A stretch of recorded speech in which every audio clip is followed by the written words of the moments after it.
Thank you for listening to the Varsity Sports Show. Our mission is to empower education and enable dreams, creating a platform to promote young people in extracurricular activities and community outreach. If you are interested in partnering up with the Varsity Sports Show, find us on Twitter, Facebook, Instagram, or call or text us at 480-779-9437. The Varsity Sports Show, Arizona's home for youth, high school, college, and you.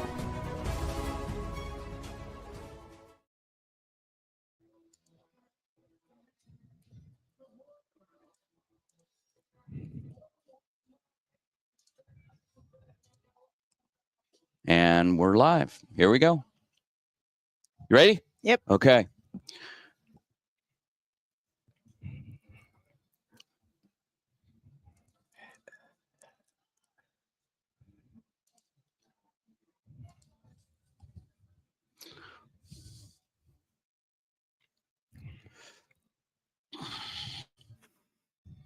Check, check, check. Good morning, ladies and gentlemen. Welcome to the Varsity Sports Show on AM 1060 KDUS Arizona and on our video live stream link across every platform that we have on social media. X, YouTube, LinkedIn, Instagram, Facebook, NFHS Network. Thank you for joining us here on the Varsity Sports Show. My name is Vince Delicio. We are out at a special event this morning talking to some future leaders. We are out at Queen Creek High School for a very special event. But before we get into that detail, I want to introduce our co-hosts today. It's going to be a little different format because we're doing a lot on our video live stream. Guys, if you want to have some fun and you want to see what's going on, go to any of our social media platforms, and you'll see us on the air right now. But joined in person here from our very talented broadcast journalist here, Anissa Reynolds. Anissa, how are you? I'm pretty good. How are you, Vince? I am doing great. We got things set up. We got things going. We're going to have a fun time today. And a special guest today. We got some royalty amongst us here. Why are you guys laughing? We have royalty here in Queen Creek Athletic Director, Assistant Principal, the guy that basically signs the checks and pulls the trigger on everything here. His name is Matt Harris. Mr. Harris, how are you, sir? Outstanding. I really appreciate you scheduling another trip back out here to the creek, and today's going to be a special one. Thanks for being here. A very special one, and I'm going to turn it over to Anissa, who's going to introduce our very special guest, Major Michael Volker. Take it away, Anissa. Yeah, I mean, Major Michael Volker, thank you for coming and joining us today. Pleasure. How are you? I'm fabulous. This is great weather. Weather was supposed to kick in, and we pushed it out to Sunday, so we're excited to run our event and doing great. And what's the plan for this event today? Yeah, first off, I'd like to thank you and your team for coming out here.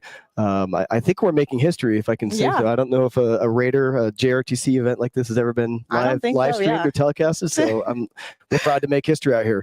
Really what we do is that we're an Army JROTC program here at Queen Creek, and what we have today is what we call a Raider competition. So it's think athletic, football style competition, obstacle courses, tire flips, runs, all these things that make up an event. And we've got 20 schools out here from across the valley. Excited to see some kids compete and win some trophies. Of course. And what's the recruiting like for your junior ROTC? For us, it's and really I'll speak to any JROTC. So that you can have Navy programs, Air Force, Space Force even has some programs now. Of course, Army and Marines. It's an extracurricular at any school, right? So you could join it just like you would ceramics or art. We allow a PE credit. So recruiting for us can be tough sometimes, only because there's some stigmas associated. We do not recruit anybody into the military. We're not recruiters per se. So we might wear a uniform time and again, and we look military, but really what we are is a leadership program based upon a military model. And so once we get kids in, they have an awesome group of kids that bond. They do Raiders. We do color guards that you'll see at a lot of events. So really kids we allow kids to do various things across campus and really showcase the great skills that they have. Yeah. Major Volkart, our first meeting was in an interview room. That's right. And so recently retired. Can you just give us a little bit about your career and then what made you interested in wanting to take on this leadership position here at Queen Creek High School with our kids? Absolutely. Be happy to. Yeah, just retired officially 1 September from almost 22 years in the Army. I started out as a enlisted signal communications, much like the equipment we're seeing here. I did a lot of that. And then switched over to what we call the dark side, the officer side, in 2012. Actually, For those of you that don't understand, that's like being an administrator in education. That's right, 100%. Going from a teacher to administrator, I went to the dark side. So yeah, I commissioned out of ASU, so I'm a proud Sun Devil. Go Devils!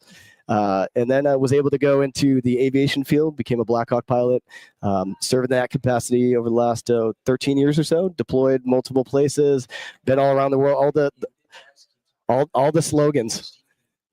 All the slogans that you hear about traveling the world. And so really I finished that career. Really when I came back home here to Arizona, JROTC was really my number one. There was some other opportunities I was looking at, but when this popped up, I had to seize it because I just wanted to be around kids. I wanted to be a high school teacher way back in the day. And so I thought this was a great platform to get back into it and lead a program and be around kids because they really inspire me. Outstanding. We're glad to have you here, and we're looking forward to hearing from more of your kids and being here today during your event. Absolutely.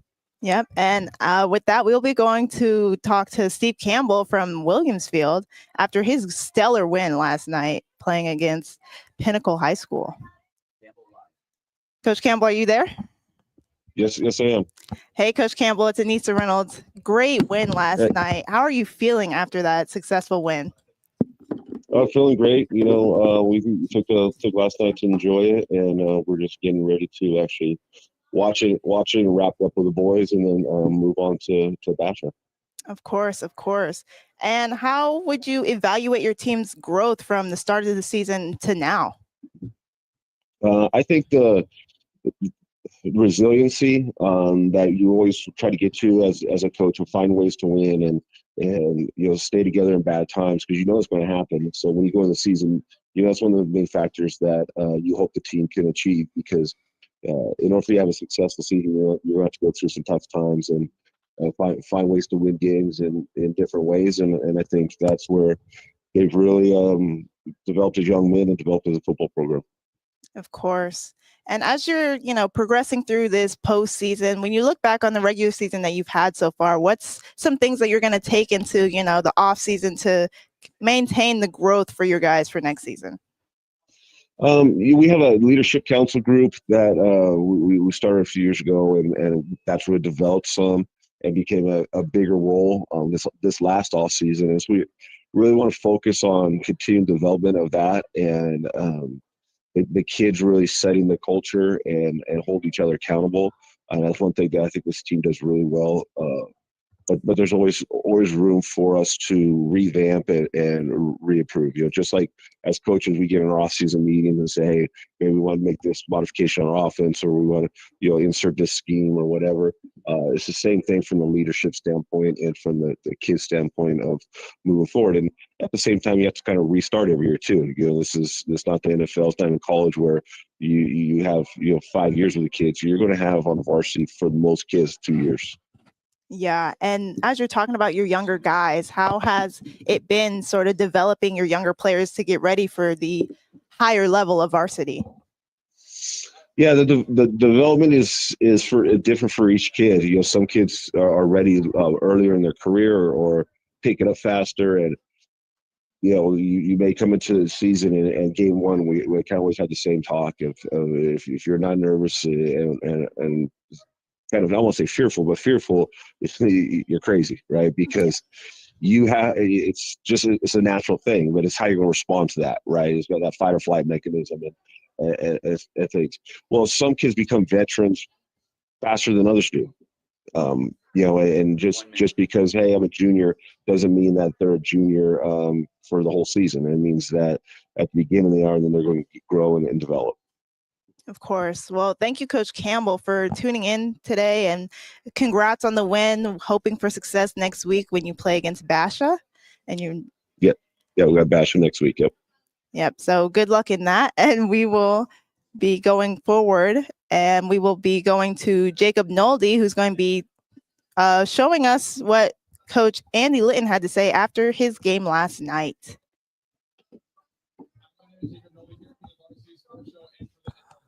Awesome.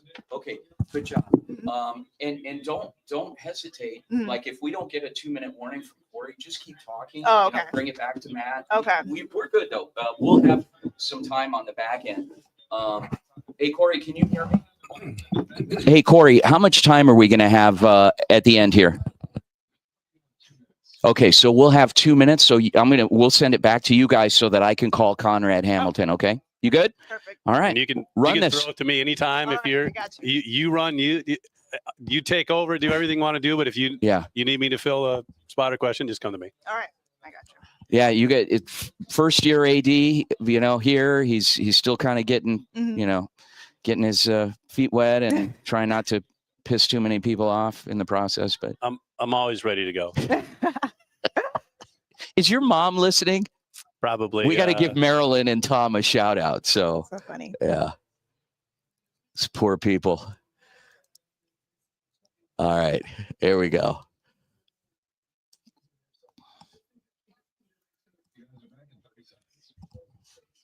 Okay, I'm muting again. Okay.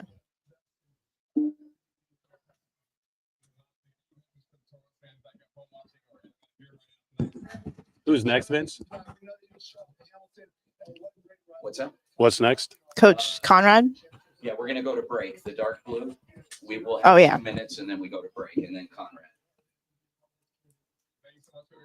Okay, guys, and you are live. All right, and welcome back to the Varsity Sports Show. That was Jacob Nolde talking to head coach of Andy Litton from Mountain View. They had a tough game last night, but came out successful. Was a very nice showing for them. So definitely a good scene. A lot of nice high school football last night. I don't know if you caught any games besides your own. Yeah, so I like to watch a little Friday Night Fever when I get home. But really impressed with the job that Andy Litton's done at Mesa Mountain View. And obviously, Toros had a good one last night. And their reward is going to go up against the undefeated #1 Hamilton Huskies. Yeah, definitely going to be a tough showing. But I definitely believe Mountain View, they're showing they will come out and be a strong powerhouse against Hamilton, of course. They've definitely been one of the top teams in Arizona under head coach Andy Litton. He's revived that program. Outstanding job. And we will be going to a break, but after the break, we will be talking to Desert Mountain football coach, Coach Conrad Hamilton, and he will be, you know, giving us some insight on his game last night and what's next to come for his squad. So with that, we will be going to a quick break.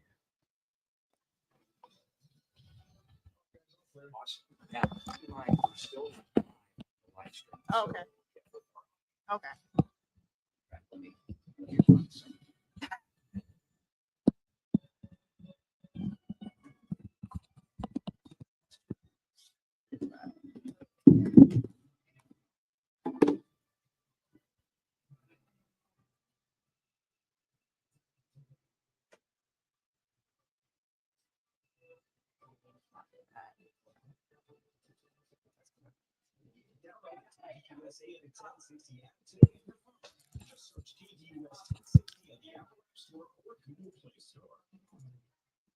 From Tempe, where the Arizona State Sun Devils have been lighting up the court this season. Tonight they take on their crosstown rival, the Arizona Wildcats, in a matchup that could define the rest of the season.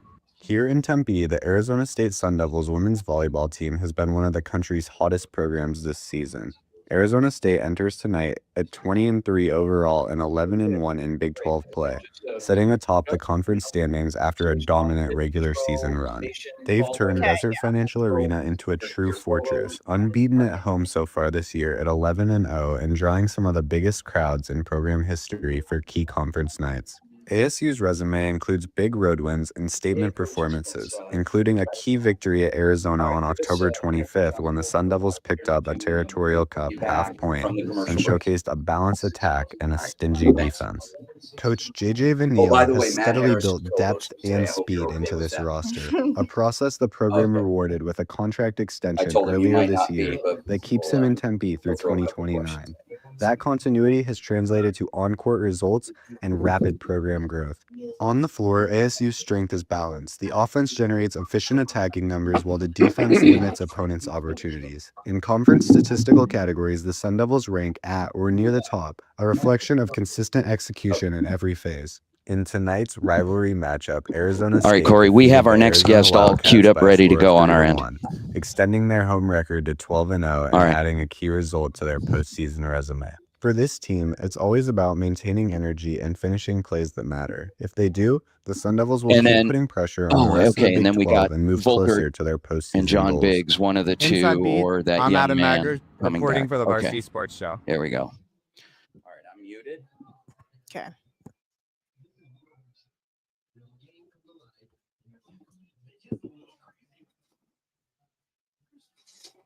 I'm gonna mute you.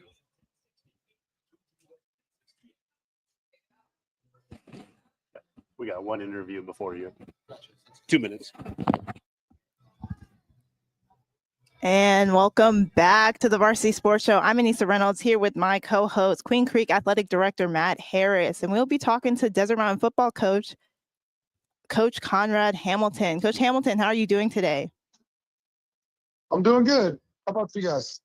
Pretty good, pretty good. You had a great game last night, beating Cactus 24-14. What was the overall energy and mentality going into last night's game? Well, going into the game, everybody's excited to be in the playoffs. Everybody was happy about the rebound win after a couple losses, that we incurred during the regular season. I got a little bit of an echo, but yeah. So beating Gilbert last week was good, getting back on the winning side of things, and then everybody was anxious to travel over to Cactus to play that game. So to see who had the right to play the number one team in the state in Desert Edge. So yeah, we were ready to go. Yeah, of course. And what's the overall locker room atmosphere going into postseason in general? I know everyone's excited, but are there any key leaders on your team that stand out? Yeah, well, I mean, going into the postseason, we just want to get everything re-energized. So basically, we almost approached the playoff like it was the start of training camp. We went back over our goals, our expectations, our standards. How we want to kind of live and approach our daily processes. And so we kind of went back to that. I think that helped kind of re-energize and get them refocused. We got 11 seniors that want to continue to play football, and so I think, right now it's a survive and advance, and none of those guys are ready to go home yet. So, and then the mentality is exciting. Everybody likes to win, right? So, but I just think, last night showed a lot of grit and heart and really the determination of a champion. And for our young team that we have, because most 80% of our roster is underclassmen, snaps prior to this year. So I just think it was important for our team. That was a signature win for our program for sure. That's probably the best win we've had since I've been at Desert Mountain. Yeah, and you mentioned, having a younger squad. How does that sort of factor into the development of your team being so successful? Yeah, I just think, you're getting younger guys to play. I mean, our quarterback, Easton Connor, first of all, there was a tough runner, plays both ways for us. Davian Whitener, our defensive end, tight ends, a transfer kid that came over from Pinnacle, was an underclassman, and now we're inserting him on the defensive side of the ball where he's excellent. Christian McComber, a linebacker, another underclassman, and then Grant Garduno, our quarterback, first-year starter, but really, really showed a heart of a champion and desire to win. I think he really inspired and rallied all the players on the offensive side of the ball to play their best. If he can do that every week, whatever, we'll be very, very tough to beat. Yep. And how would you evaluate your growth from the season, from the beginning of season until now? I mean, it's been a very long season. So I think, the AIA and all the coaches need to probably look at how the season has gone, especially at 5A, to ask high school kids that are 15, 16, and 17-year-olds to play 12 straight weeks starting it during training camp August 4th without a bye week, without a break at all. You know, you have rosters that are limited with numbers. You have guys get injuries and things like that or whatever. You're playing your second and third team players. So I just think, from a standpoint of the longevity of a season, I think it gets tiresome. Plus the kids have to do their academic load and all that stuff. So it's tough. So, but I just think the mindset is they're ready to move on and they're ready to survive and advance. And so, yeah, I don't think you have time to mentally be tired. You can rest in 2 or 3 weeks. And sorry, but my co-host has a few questions. Coach Hamilton, Yep, congratulations on another postseason win. The consistency of the success that you've had with your program year after year after year, is remarkable, and your longevity there at Desert Mountain. When these seniors play their last game in the postseason, what are the pillars of your program? What are the takeaways for these young men because they've had a chance to play together and under your leadership? Yeah, I think first and foremost, whatever is everything is about in life, in my opinion, is about overachieving. You got to remember the guy that's the head coach of leading them or whatever was a junior college player. Well, first of all, you're talking about a guy that was a JV player as a junior, all right, a junior college player as a freshman, all right, and then a Division II player after that, and then after that a 7th round pick, building himself into a starting defensive back in the NFL and just overcome and achieve it. And that's really what I want to tell our guys. If you're inspired about your dreams, give everything you have, work your ass off, all right, maximize your full potential. And by doing that, you have to give effort, and it's hard, but you got to play hard and you got to work hard, right? And that's what they're going to take away, whatever, is be process driven at anything they do in their life. I love that, Coach, and I know you guys are going to go over another road game, but against an undefeated Desert Edge team. But I know the Wolves will be heading over there with a chip on the shoulder and an outstanding coach leading the way. Best of luck. Yeah, I appreciate it. Yeah, we're excited about the opportunity to play the best. Of course. And talking about playing the best, what's that mindset going into this following week? Well, we'll take the energy and the good momentum into the game. And I would say that I don't know if Desert Edge has actually played a team like us this year. We're battle tested. We've been in the open the last couple of years. So, and we played teams with talent. We played teams that have more talent than us. But every game we play, I believe we've been in over the last 5 years. So I just feel like, whoever's going to play us, they're going to have to beat us, right? Because we're going to scratch and crawl. So we won't be intimidated going over there and playing one of the best teams in the state. I'm sure they'll be ready, but we're excited about the challenge for sure. Of course. And what's the identity that your team has sort of shaped for themselves throughout this season?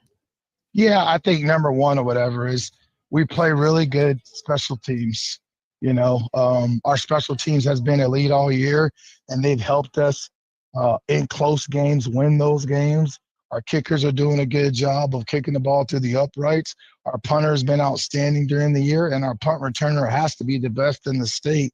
And then overall, we want to play complementary football. When our defense plays good, we never really lose. And when we don't turn over the football on offense, again, we're tough to handle. So kind of our identity right now, whatever, is defense and special teams and complementary football.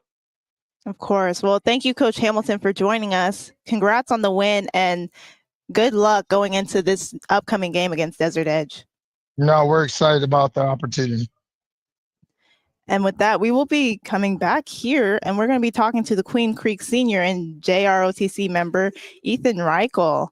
Ethan, how are you today? Thank you, guys.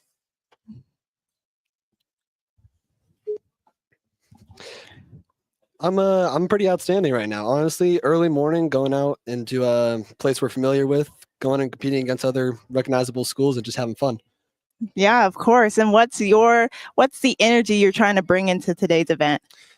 Honestly, we're just trying to be as competitive as possible. We're coming off of a pretty much undefeated season so far for our school. Our JV team actually won a couple comps ago for the first time in like forever.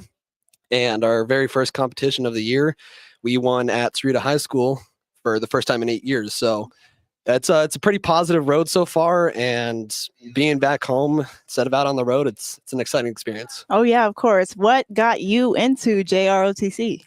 So back in middle school, I had our colonel who works here at the school. He's actually here today. He came by into our PE class and told us about Raiders in specific. And I just kind of fell in love with the idea of it, going out, competing with a ton of guys, and just having a great time. And then to just do JRTC in general, I've always wanted to join the military. But I know there's a lot of people who do JRTC that particularly don't, but it's still a positive experience to do. It's a big leadership program. You gain a very good sense of family here with all the cadets, and it's just a fun time. Of course. Ethan, I'm looking at the list of different events that you guys do, and this is new to me, but I'm so impressed with just seeing all the things that you guys participate in throughout the school year at Queen Creek High School, and obviously throughout the community. Last Monday at school, you guys put together an absolutely phenomenal show with our Veterans Day Parade. So again, just thanks for your service and everything you're already doing for our community. But now this is about you and competing and representing our school. Can you tell me these events a little bit, maybe just a little bit about the events, but more specific to what are your favorite events and what are you best at that we're going to be doing out here today? Yeah, absolutely. So personally, I'm a big cardio guy. I'm not the biggest guy. We got a lot of big guys on our team that do a lot of the strength events. Some of the favorite events of mine are the rifle run, which is pretty much just a 400-meter dash, 4x800, except instead of carrying a baton, we're carrying an 8-pound rifle. Another one that our school is very recognized for is our one rope bridge, which is a logistical obstacle where you have to set up about a 90-foot rope between two posts or trees that are about 40 foot in distance, and you got to haul pretty much everybody and everything over that rope without touching the ground, and it's just a big old teamwork sort of thing. And it's just a lot of fun to do with all your guys. Some of the more impressive things that we do, typically at the end of competitions, most schools will hold what we call individual or team runs. And a lot of the times they try and make them as unique as possible. For ours today, we're going to have about a 2 to 2.5 mile distance that we're running through obstacles whilst doing physical fitness events and competing against every individual person here. So that's against your own people at school, but collectively your scores are going to combine to be an overall placement. What time does that take place today? We're thinking of doing it around 1 p.m. Okay. And is that one of your best? That is definitely one of my best. We just got back from Alhambra High School this last Tuesday, and I personally took second place out of about 200 kids. Outstanding. Wow. Yeah, congrats. That's amazing. So what's sort of the training like in JRTC? So JRTC as a whole, honestly, isn't too intense. JRTC is a lot more of a leadership program where we'll go through more class studies and stuff like that. It is a military orientation, so it looks like it from the outside. However, the majority of people who go into JRTC do not join the military. It's just kind of a model, so it's almost like a student government style thing. We have our own government and leadership that we do inside of JRTC. For Raiders in specific, which is one of our after-school teams, which is currently being held, we do trainings every Monday, Tuesday, Thursday, and it consists anywhere from weight room stuff to doing our rope bridge and logistical stuff to just everyday PT like push-up, sit-ups, pull-up. So as long as you stay physically fit, I'd recommend it for anybody. Ethan, what is your senior now at Queen Creek High School? What does the future look like for you? What's your next step after Queen Creek High School, and how has JROTC and Queen Creek High School as a whole prepared you, do you feel, for your future? I think Queen Creek High School is preparing me very well for my future. I just got accepted into Embry-Riddle Daytona down in Florida, and I'm currently have a Navy ROTC scholarship pending, which I should hear back from soon, which is a full ride scholarship. And JROTC has helped me make the connections to try and connect with those people to see out my future. Okay, and that's Embry-Riddle Aeronautical School. Is that down in Dayton? Correct. Nice. And are you planning to fly? I am planning to fly for the Navy after college. Outstanding. That's exciting. That is amazing. Well, thank you, Ethan, for joining us today. We appreciate you greatly. Good luck today in the Raiders Bulldog Stampede. Thank you very much. Good job. And with that, we will be going to a quick break, but after that, we will be talking to a few more cadets and some other people from this JROTC event out in Queen Creek. Make sure you stay tuned with the Varsity Sports Show on KDUS AM 1060. Good job. Of course, thank you. He was good. It's clear feed, the stream, everything is That's good. perfect. I got Ella out there, so showing some clarity. Hi. Hi.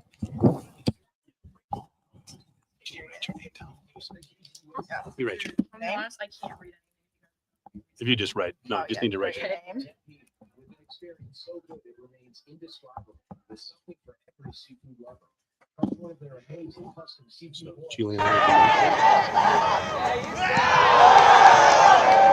Ottawa University of Arizona, better known as OUAZ, is off to one of its best starts in program history. The Spirit are 6-0 after dominant wins over teams like Langston, Texas College, and their rival, Arizona Christian. And now they head into the bye week and currently sit at number 12 in the NAIA rankings. The secret behind Are you the their last one, or success? did they send someone else? Discipline. Okay. But for this team, that word means more than just following rules.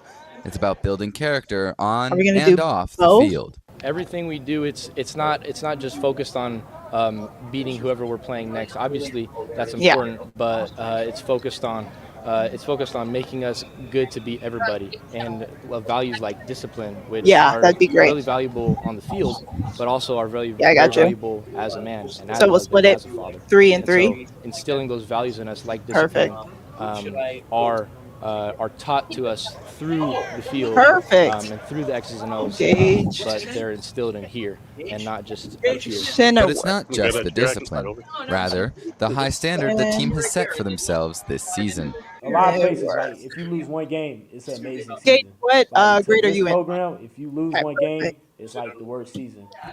These practices and that mentality helped lift Ottawa University to their 6th win, going undefeated right here at Spirit Field against Arizona Christian University, one of their longtime rivals. For Varsity Sports Show, Andrew Neeram reporting.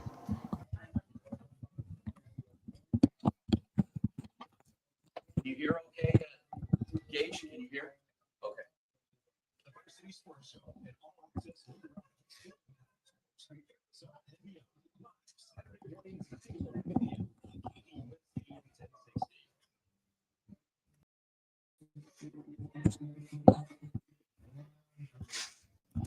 And welcome back to the Varsity Sports Show. I'm Anissa Reynolds here with my co-host, Queen Creek Athletic Director Matt Harris, and we are joined by a few more members of the JROTC. Juliana DeMarco is joining us. How are you? Good. She is a junior. And about this event, what is going to be your favorite event to go through? Probably the push-ups and the sit-ups. And what have you really loved about being in JROTC? The friends I've made, for sure. Of course, of course. Any other like events or like the community work or leadership stuff that you guys go through? I like doing like the color guard and the field trips we go on, and then the Raiders we travel around Arizona for. It's always so fun with memories and everything. Of course, of course. And what is the future for you outside of JROTC? I want to go to college for wrestling or go to the Air Force. Okay, period. And what sorry, I had a question and my brain totally just froze on me. You're okay. Juliana, when did you start with JROTC, and what got you interested in it to begin with? I have family that are veterans, like my grandpa and my uncle and everything, and I was like, might as well do it. Started my freshman year. Okay. And how have you seen yourself grow as a leader, and what areas have you feel like you've improved in the most since being a member? I went from like not really talking to anyone to like socializing to the whole core and making sure like everything's in coordination and everything. And now being on a radio show. Yeah. Very good. Tell me a little bit about your kind of your teachers and your mentors in the program. Obviously, Sergeant Biggs has been here for a few years, but retired Major Michael Volker taking over and helping out with the program. But what can you say about your two leaders? They're pretty fun. They've definitely worked hard for us to have fun during like events, especially like after school. They give it their all and make sure we're fed and everything and make sure we have fun with friends and everything like that. And make sure we can go to events as color guard and Raider events and everything like that. They give it their all. And obviously today is a huge event that we get to host here at Queen Creek, which is special, and the weather's holding up and going to be a beautiful day. Are there any other events coming up this year or things that you'll be participating in that you're looking forward to? There's more Raiders events coming up in January. I don't think we have any in December, but more in January, and then wrestling season starting. So I'm excited for that. I have some tournaments coming up. Excellent. Well, thank you, Juliana, for joining us. We have Thank you. another member, Gage Shinnerwork. Gage, how are you today? I'm doing great. How are you guys? Perfect. Loving the energy today. I hear you're a senior, so what's next for you after this? Going Air Force after this. Okay. Hopefully nice. Special Forces if I'm lucky. And how has the JROTC prepared you for going into that? Helped me develop leadership because I mean, when I started high school, I didn't really even know what it meant to be a leader. But through ROTC, I've grown and figured out how to take leadership and lead people efficiently. So, same question I've asked some of your teammates. What would you say are your best events? Your ones you enjoy the most, or ones that you excel at the most? probably the I'm excited for the truck pull. All the pulls stuff are kind of fun. Most of the strength stuff. I'm not much of an endurance guy, but yeah, I'd have to say the truck pull. That's you and Ethan then complement each other pretty well, right? He'll take care of the distance piece of it. Tell us what that truck pull and what some of the pulling events entail, because most of the people, even including myself, that have not seen one of these events firsthand, can you just give us a little bit more detail about the specifics of those events? So our whole team lines up on a rope and pulls whatever we're told to. Our last event was a whole fire truck. That was a lot for us, but it was fun, and I'm excited to see how fast we can get that truck down today. And strategically, how many guys are pulling, and where are you on the rope? I think we have 8, normally about 8, and normally I'm the one closest to the truck. So outstanding. And what's coming up next for you today? What are you participating in next? We have the PFT, so push-ups, sit-ups, and pull-ups. And do you have a goal set in mind today? Beat everybody else. I like it. I like it. Well, thank you guys both for joining us today, and I wish you luck in today's endeavors. We will be going to a few of our fellow interns. Javier Delgado will be talking about Big 12 standings. Devin Blankenship will be talking about Sam Levitt, and Ava Lombatis will be talking about the Bentley Scottsdale Polo Championship. So stay tuned for that. We will be right back after.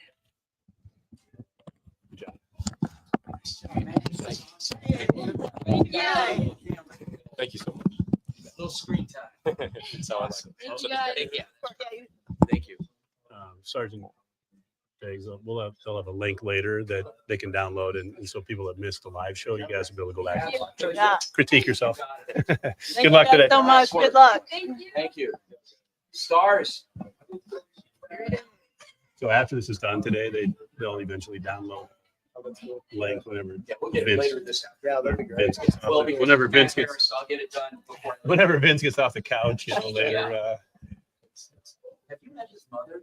No. You would look at her and say, She just called me. I don't know. I mean, yeah, because she knows you're with me. She's like, I want to talk to Vince. Now, how long have you guys known each other?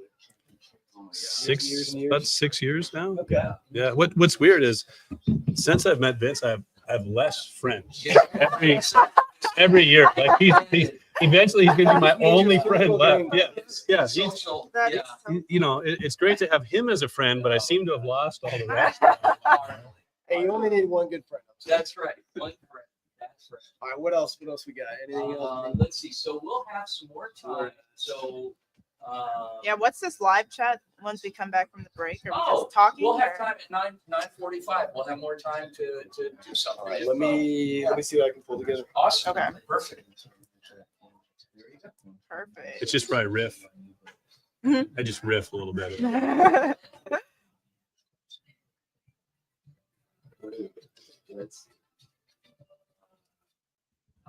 I do want to plug Coach Moreno's flag football team playing in the state quarterfinals down at flag football. They're down at Marana playing today, and then our When are we talking? When we come back from the break, maybe give them a chance to spend a minute or so to play. and our girls and boys cross country teams compete today. Girls or flag football and Yeah, just put flag football cross country. and cross country. They're both in state. Top 3 consensus quarterbacks in the country after a season-ending foot injury. It's really interesting. Carlos Sandler only played in 5 games this season. He's been clear that he's one of the top quarterbacks in the country when healthy. He had around 2,000 all-purpose yards, 15 touchdowns, and expanded himself. I know in today's college football era, it is kind of hard to predict whether a quarterback is going to stay on his current team or hit the transfer portal to get some money from a different school. But one thing that's different about Sam Levitt and Arizona State is they have a great relationship. Kenny Dillingham and offensive coordinator Marcus Arroyo absolutely love Sam Levitt. They speak the world of him. Levitt's foot injury will keep him out for about 6 months, which will make it unlikely that Levitt returns during the spring for Arizona State, which even adds to the case as to why he should stay at Arizona State for his junior year. Thank you for listening to the Varsity Sports Show. Once again, my name is Kevin Blankenship. Everyone, this is Patrick Cohn with the Varsity Sports Show, bringing you the best that sports has to offer. This week, I'll be doing a preview of the Arizona versus Cincinnati football game taking place this upcoming Saturday. The Bearcats and the Wildcats. Hey, Corey, how much time are we going to have? Are definitely two very competitive teams.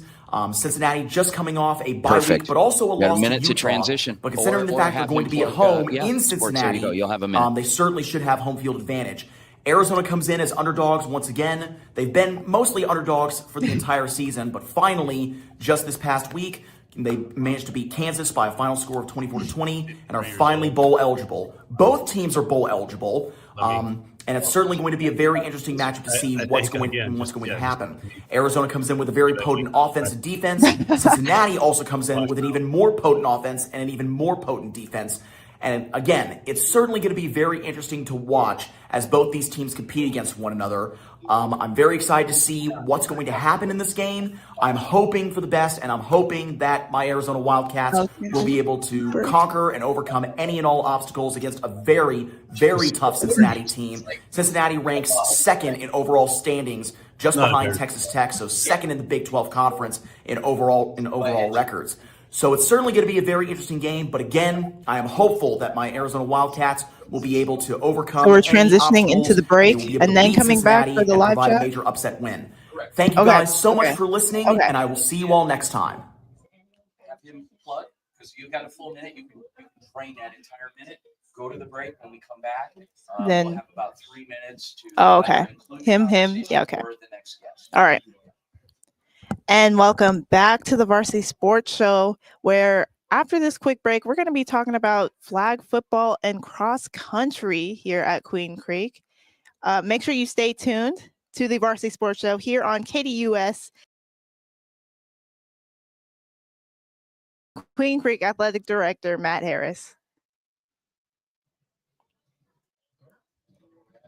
Okay, so flag football, cross country. You did great. Okay. A little bit extra time there. Oh, okay. That's fine. You're good. So we'll have time when we come back for the next guest. Let me see.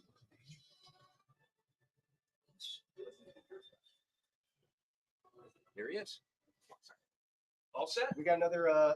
So this Master Kilpatrick, he runs Tombstone's program down south. Nice. Another cadre perspective, I think it's kind of cool because he's been doing this a long time. Sit here and we'll. That is right.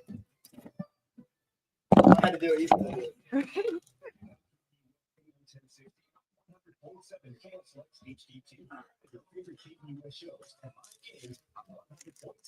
I'm Anissa. Hi, Dan. Nice to meet you.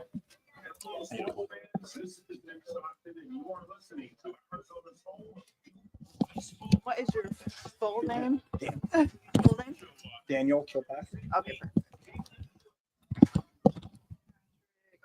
What else? Patrick, where are you from again? Tombstone. Tombstone. Okay. And Matt Harris is the athletic director here at Queen Creek. And So if you have any complaints or anything, it goes through him. I don't know that anything will get done. But it still goes through him. Yeah, it still goes through him. Also home of the world famous Joe Show. Thanks for having me tomorrow on the Varsity Sports Show. We can get you to put that headset on. Oh.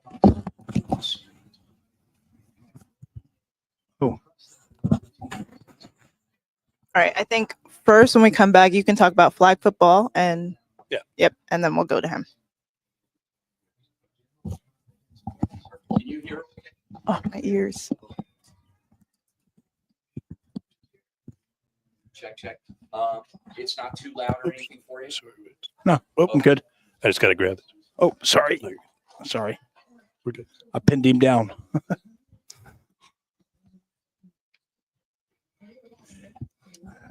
only have one earphone working. Is that normal?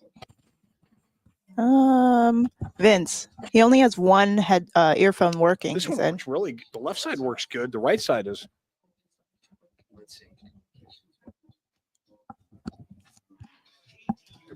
I mean, I don't try it. Let's see what's going on. No, you're right.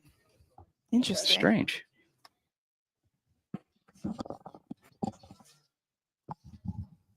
How's that?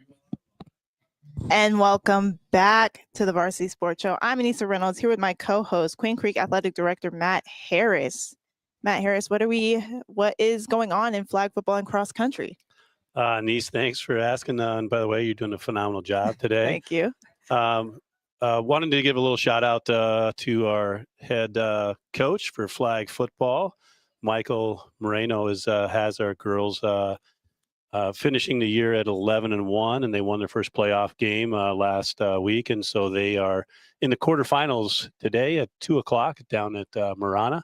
The Marana's the 2 seed, and I think currently undefeated. And so best of luck to them today, representing our Queen Creek Bulldogs. And then Coach Hart, who has had some outstanding cross country and track and field teams, and has put some state banners up in our gym for those programs. He takes our Bulldogs, boys and girls, to the state cross country meet where they qualified. Girls finished 3rd in sectionals this year. Boys finished 7th. And so they'll be competing today, and looking forward to getting out there right after the show. I'll be heading up to Cave Creek Golf Course to watch our boys at 12:45 and our girls at 1:30. Nice. Well, congrats to both those teams and good luck. And we are joined by a guest, Daniel Kilpatrick from Tombstone JROTC. Excuse me. How are you today? I am doing awesome. This is a beautiful day. Way better than I thought it was going to be. First looked at the weather report and it was going to rain. I'm like, man, that's going to be a cold. But it's actually turned into be just a phenomenal day. Yeah. And how have you felt going into these events today with your kids? Pretty excited. We did drive up this morning, so we left really early. And we drove up this morning, and the kids are really excited. We like competing against, we know a lot of the schools, and especially Queen Creek. We have a little bit of a challenge with them right now. And so it's really, the kids are really excited at coming up and saying, all right, we're going to be on their home turf. Yeah. And kind of have a competition there. So they're actually really looking forward to it. And what is JROTC like in Tombstone? What's the overall goal? Well, we are a small school, actually one of the very small schools. We only have about 450 kids, and we average anywhere from 80 to 100 cadets. So that's a pretty big part of the school. Yeah. And the fortunate part for us is we get a lot of community support and a lot of parent support. I mean, even when we left early this morning, I had 2 parents that drove up. Oh, wow. They follow the bus up, and I have another parent that came up here. So we get a lot of parent support and a lot of support from our school. Could not do this without the administration and the support that we get, CT director and things like that. So it's really a very good thing. But Tombstone, since being a little small, we kind of have to do things a little different than everybody else. So like we host a meet at the end of February, and for our vehicle pull, we use a stagecoach. Oh, wow. So that kind of separates us from anybody else doing that. Yeah. A very unique thing, because again, we're in the West, a very unique thing we have. Every program has a color guard. Well, we have a mounted color guard. We have a color guard on horseback. Oh, wow. And we're the only high school in the nation that has a color guard on horseback. So we participate in a lot of events. Tucson Rodeo Parade is one. That's a really huge non-motorized parade. We've actually done the Fiesta Bowl parade up here in Phoenix area before. So that's a very unique thing to our school. So if you can't beat them in size, we beat them in uniqueness. Very fitting. And if people have not been down to the city of Tombstone, I definitely should get down there. Very special, and I really like how fitting it is to have the stagecoach pole and the mounted flag guard that you're talking about. Can you tell us a little bit, Daniel, about what got you? What's your background, and what got you into this leadership role down there at your school? And also, if there's any students that you want to promote in your program, and maybe where they're going on to, Well, what got me into it is I was actually started coaching a drill team in El Paso when I was still on the military, and I was helping my son, and I was like, wow, I could actually do this. It just takes some tolerance, it takes patience to deal with students. One of the 2 lessons I learned was, number one is the parents send you the very best kids they have. They don't have better kids at home. They send you their very best. And the second thing is they go home at night. So you've got to mentor what you can when you can. And I try to take that to heart because they're not my children, but I'm here to mentor. I'm here to coach. I'm here to teach. And so I've been doing this 15 years now. So I like it. I enjoy it. We really get to do so many different things. I teach life skills. A couple of weeks ago, I had a class on how to back up a trailer. Not something many kids ever actually learn to do. Would you be able to teach Vince how to do that today? Not in one day. Okay. Okay. He could really use some help, to be honest. And again, but again, we're trying to give kids confidence and to overcome things and fears and challenges. And if I can help them do that, it doesn't matter what it is. That's what I try to do. So I really enjoy trying to reach out and mold some of the kids. Some successes, like right now we have a young man, even from our small little school, we have a young man at the Merchant Marine Academy this year. We have a young lady at the Air Force Academy. So we have kids that have gone off to academic. We have a young lady who's at the Boston University in Massachusetts. So we have kids that are going off to academic world and doing great things, even though we're at a small school. It's just because you're at a small school doesn't mean you can't reach out. I wish I had a school the size of Queen Creek. Gosh, it would just be heaven. Just the amount of things you guys get to do. Girls flag football, we don't have a girls flag football team, but I'll throw this in there. We do play a Navy program in an annual Army Navy flag football game.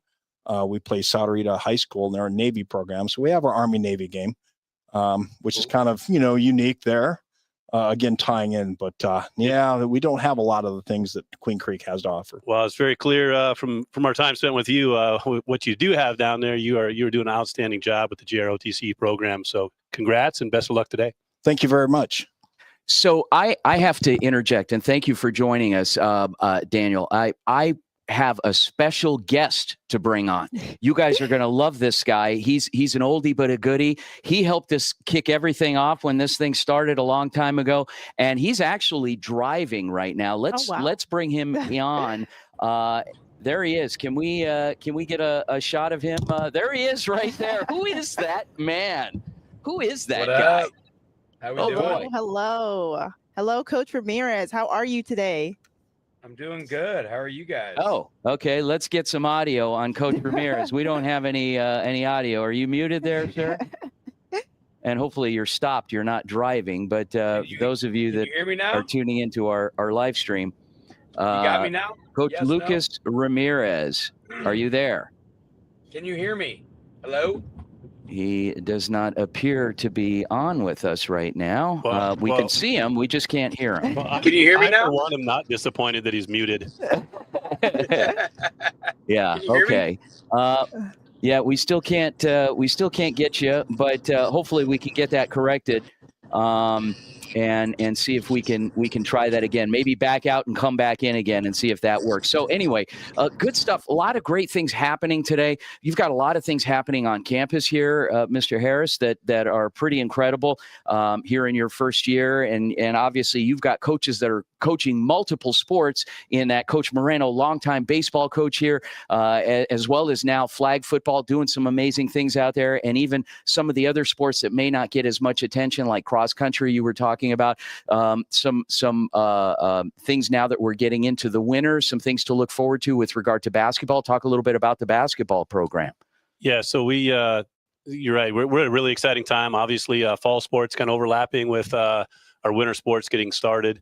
Our fall sports teams had a tremendous amount of success. Unfortunately, our football team ran into a really good South Point team that played a little bit better than us last night. But super proud of the job that Coach Sherman and his staff did, and proud of the leadership of the seniors in that program to kind of persevere through some challenges, especially not having the QB number one for majority of the season. But wishing all those guys the best of luck. We have some guys that'll move on to the Division I level. On this past Wednesday, Vince and Anissa, we had 14 student athletes with this college signing day ceremony, and several baseball, softball players, some track and field athletes. 9 of those 14 are going to Division I schools. Nice. And so we'll have another signing ceremony coming up in December with some of our football and other student athletes. Also, this week on Thursday, Coach Ramirez brought the Saguaro SaberCats, and Andy Johnson, a friend of the show's, brought Mesa Mountain View Toros up for a scrimmage. And so Queen Creek basketball was able to get a good experience in that scrimmage. Coach Ben Tolbert in his 3rd year here with the program, and has some good seniors, but also a nice group of sophomores that'll be getting a chance to play their first varsity competition. And they open up this Friday on the road at Maryville. Our girls are in the gym scrimmaging right now against ALA Queen Creek. And Coach Dale Parker is in his 1st year, and Coach Parker comes to the table with a lot of experience. He's a Division I assistant coach at Colgate and some other universities. So we're excited to have him at the helm. And so, but enjoying the start. We have girls and boys soccer and wrestling going on as well. And they'll have their first competitions coming up next week. Yeah, real exciting to have these fall sports transition in the winter sports. But we do have basketball head coach Lucas Ramirez on the line yet again. Coach Ramirez, how are you? How we doing, guys? Good. Glad that we finally got you connected. Yeah, it feels good. So what is the overall theme going into season coming up? With a lot of guys coming back, there's a lot of a positive that comes with continuity. But honestly, I think my biggest message has been just not being comfortable after having a little bit of success last year, and not just being satisfied. So, Coach Harris knows we have a ton of young guys coming back. You guys all know that we have a ton of young guys coming back. So it's exciting, but just taking it day by day, not trying to get too far ahead and think about the future, what could be, or, whatever. Just try and get better one day at a time. Yeah, and you talked about, the success of last season. Has your coaching changed at all going into this next season? I probably am more, I don't know if this is good or not. I'm still trying to figure it out. But I think after more success we have, I'm probably more on edge. So guys aren't comfortable. Like I told him yesterday in practice, I think our job as a staff is to create as much adversity as possible in practice. So by the time they get to games, they're able to handle tough moments and how to overcome and learn things along the way. But, it's easy to achieve a little success. It's even harder to maintain and even elevate it. I learned that my first year. Coach Harris was there our first year at Saguaro, and it was very low expectations, and we ended up winning big. And I'll never forget, Harris told me, he was like, "You want to know the worst thing that ever happened to you?" And I'm like, "What?" And he's like, "Oh, well, you won a lot your first year." And I was like, oh no, we're good. But I learned very quickly, like, you know, getting there is easy, but trying to do it over and over again, that's the fun and the challenge, but it's also the challenge. So I think always just trying to keep these guys on edge as possible, and always working toward the next step in the process. Hey, Coach, I know, again, this is the best team you've had since arriving at Saguaro, and it's fun to see you guys compete here at our scrimmage on Thursday. I know you can speak to a lot of your players, but just at least today, can you speak a little bit to the leadership of Justice Hines and your two seniors that have been with you for 4 years?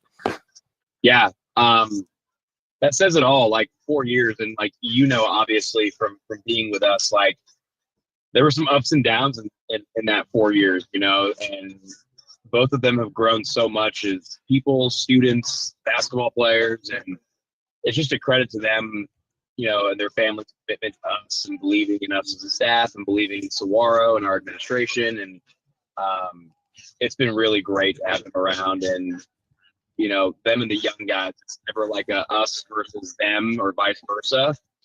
The young guys felt welcomed in by them as upperclassmen, and also as upperclassmen, Joe and Justice really respect the underclassmen and their skill and their passion and their talent. So it's really special to see that gel together. The chemistry seems to be the best it's ever been too, with guys willing to share the ball and make each other better.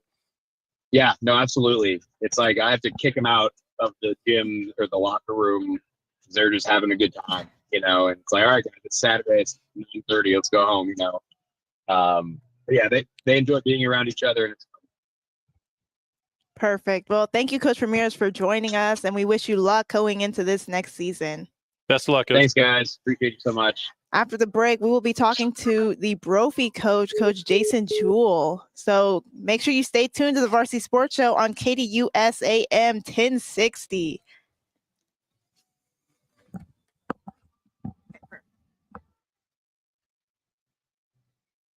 I'm not sure what happened with the audio, but thanks. The experiment's working pretty well. Thank you for listening to the Varsity Sports Show, where our mission is to empower education and enable dreams, creating an unmatched platform to showcase talent both in front of and behind the microphone in radio, television, podcast, and live streaming. The Varsity Sports Show, still your home for high school and Arizona and beyond. Sure. Are they not? Yeah. AM 1060 KDUS Tempe Phoenix and KSLX HD2 Scottsdale Phoenix. Please, man,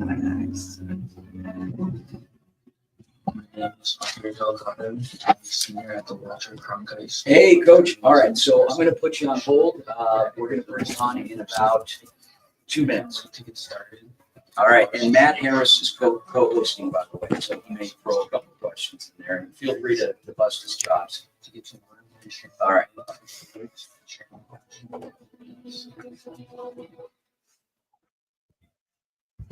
The Angry Crab Shack in Tempe, we've been experienced so good it remains indescribable. It's something for every seafood lover. Try one of their amazing custom seafood boiled sandwiches. Okay, Jason Jewell is on. Angry Crab Shack Tempe. Let's east of I-10 on Warner Road. 480. Bring him on right after the break, but he's all set to go. Okay, perfect. Angry Crab Shack in Tempe. Come ready to eat. Awesome. APAC is your one-stop service for all your automotive and heavy-duty air conditioning parts, supplies, and equipment. They're family-owned and have been the Valley's go-to for all your auto AC needs since 1982. Whether it's for your everyday or vintage car, commercial, or off-road vehicle or equipment, APAC has you covered. Call APAC, AAPAK, the AC experts at 602-254-1160. Great job, Ella. Let me know if there's any other things going on out there that you can zoom in on. My name is Blessing Frazier. I'm a junior studying sports journalism at the Walter Cronkite School of Journalism and Mass Communication, and I'm so excited to join the Varsity Sports Show this fall. Absolutely, thank you. I can't wait to share my love of journalism with you all. AM 1060 KDUS Tempe Phoenix and KSLX HD2 Scottsdale Phoenix. This program is paid for by the Varsity Media Foundation, a 501c3 nonprofit educational organization and its partners. Okay, perfect. You're listening to the Varsity Sports Show. Arizona's youth, high school, college sports, and you empowering education and enabling dreams right here on KDUS AM 1060 in Arizona. Welcome to the Varsity Sports Show. And you're live. And welcome back to the Varsity Sports Show, where I am your host, Anissa Reynolds, with my co-host, Queen Creek Athletic Director, Matt Harris. We are going to be talking to the Brophy head coach, Coach Jason Jewell. Coach Jewell, how are you doing today? Well, I'm doing fantastic. First open win in Brophy history. Congrats on the win. How's the team atmosphere like after that great win? The kids were fired up. They got even more fired up when I gave them this morning off. So, Of course. And what has been the main reason for your team's success throughout this year? really, it's being able to be balanced, run the ball, take what they give us. You know, we have some dynamic receivers. All three of them did a nice job last night, and it was great. You know, we haven't punted in 2 games. That is a great statistic to have. And what aspects of your team's identity have become the most prominent in this season? I think it's the running ability of Case Vandenbosch, and then being able to spread it out with our 3 receivers. I mean, 3 superstar receivers, right? Devin, Dalen, Donovan, and then our other guys are able to sprinkle in and help us as needed. Our couple of tight ends are playing well, and our other receivers are doing a nice job when they get the opportunity. And running back Harrison Chambers, 3-year starter, 3-time all-conference kid, done a nice job. And your team is led by a bunch of great seniors. How awesome is it to have your seniors sort of lead your team and help your younger players grow? You know, the culture that we've set up is, well, it started about 3 or 4 years ago, really, when it turned around. And the kids, it starts in the weight room, and our kids have a culture of energy, and they bring juice, and we do that all the time. And that's where it started from. And these kids learn from a great group of leaders from last year and the kids before that. And hopefully it carries on to the groups below them. Coach Matt Harris, congratulations. Really, really great win for your program, and just a lot of hard work that the kids and you've been putting in for a long time. When I looked at your schedule this year and kind of followed you guys, you absolutely went through the gauntlet and have played all the best teams that are in the open field and brackets, and some of the best teams that are playing in the 6A state tournament have gotten, advanced. Can you tell me a little bit about how that difficult schedule has been to navigate, but how maybe it prepares you to go play a good Chandler team here in the quarterfinals? Yeah, super difficult, especially early on, and we were kind of injury plagued during camp, so it really hurt us. But I mean, I'm pretty confident that we're the only team in 6A. We played 1, 2, 3. We're playing 4 this Friday. I think we played Red Mountain when they were 5. We played Williamsville, they were 6. So I don't know that anybody else has done that. No, 100%. The other thing that always impresses me is, when you're a head coach at a program like yours, it's not just about yourself. And since you've been at Brophy, you've managed to attract and bring in some of the most respected and best coaches in the state to add to your staff. Anyone specifically that you can speak to that's really been a big help for you this year, and just speak a little bit to your overall staff and what they're doing for your kids. Yeah, I mean, I'm not going to call it anybody specifically because there's so many. I get staff in the state, but I will say that our staff is as close as we've ever been. Our guys enjoy being around each other. every morning after practice. We sit around and we have breakfast, and we've never had that my previous 6 years. And just great guys to be around. And so many of these guys have played and coached at very, very high levels. The football knowledge with those guys is awesome. And then I feel like I do a pretty good job of letting them coach and not micromanage, because we have good guys and they know what they're doing. I feel like your players feed off of that too. The energy and the rapport and relationships that your staff has with each other. I think that's contagious amongst the whole program. I definitely agree. That's one of the first things, though, when I hire coaches, I want them to be good dudes first and foremost. Obviously, these guys are all knowledgeable as well, but you have to be a good person to be around these young men. Congrats and best of luck against Chandler on Friday. Thanks, Matt. You got a new job here. You gotta start announcing or what? You always got to be ready for the next one. I don't blame you. Well, thank you, Coach Jewell, for joining us today, and I hope you have a great rest of your day. Thank you. You guys as well. And with that, we are going to be hearing from a few more interns from the Varsity Sports Show. Manav Gupta will be going over the Big 12 report, and Spencer McIntyre is going to be going over some news on Rob Gronkowski.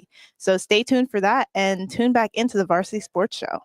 Cleveland Guardians pitchers Emmanuel Clase and Luis Ortiz were recently indicted by federal prosecutors for their roles in a pitch rigging gambling scheme. The indictment alleges that Clase arranged for Ortiz to intentionally throw balls on predetermined pitches, which enabled their associates in the Dominican Republic to win prop bets placed on the manipulated outcomes. The indictment, which was unsealed on November 9th, 2025, includes charges of wire fraud conspiracy, money laundering conspiracy, and conspiracy to influence sporting contests by bribery. Clase allegedly began the scheme as early as May 2023, with Ortiz joining this past season. In one instance, Ortiz received $12,000 for throwing balls during 2 starts in June 2025, while Clase received $12,000 for arranging the rigged pitches. When a payment to Ortiz was questioned, Clase allegedly coached Ortiz on what to say about the money transfer to cover up its true purpose. The illegal activity was flagged by a sports betting integrity firm, which led to an investigation by Major League Baseball and later federal law enforcement. Ortiz was arrested on November 9, 2025, and later released on a $500,000 bail with conditions. Clase was not in custody at the time of the indictment and is reportedly out of the country in the Dominican Republic. Both pitchers were placed on non-disciplinary paid leave by Major League Baseball in July 2025, and their lockers were cleared out shortly after. The top charges carry a potential prison sentence of up to 65 years if the players are convicted. For the Varsity Sports Show, I'm Ryan Gaylord.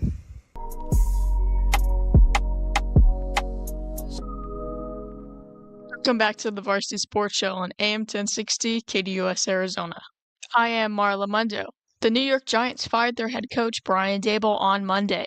Daboll was the Giants' head coach for 3 seasons. In his first season with the Giants, Daboll led them to a 7-2 start to their season. That was their best start in over a decade. Daboll ended his first season with a record of 9 wins and 7 losses and a tie. The Giants earned the 6th seed in the NFC for the 2022-23 playoffs. They defeated the Minnesota Vikings 31-24 in the NFC wild card. The Giants then lost in the divisional round to the Philadelphia Eagles 38-7. The rest of Daboll's tenure with the Giants never lived up to his first season.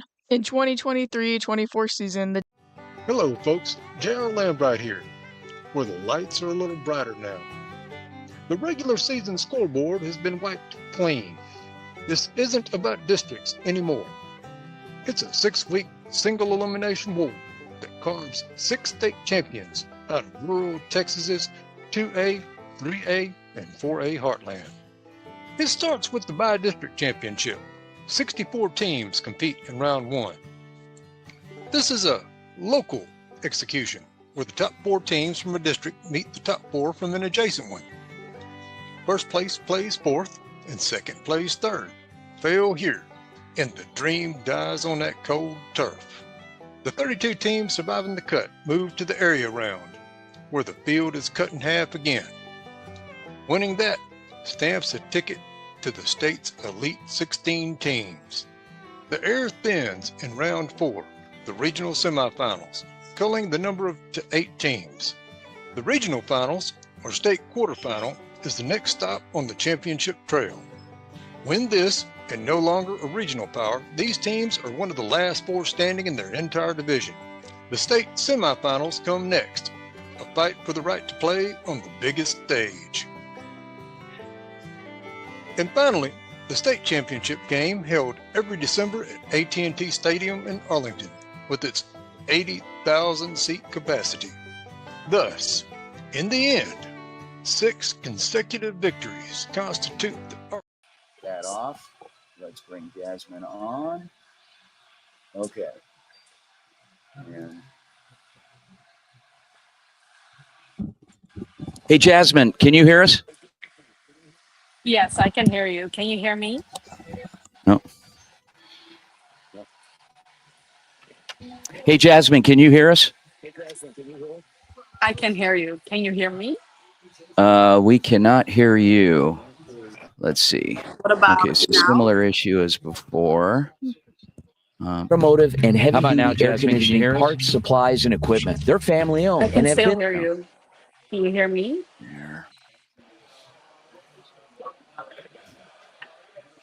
Okay.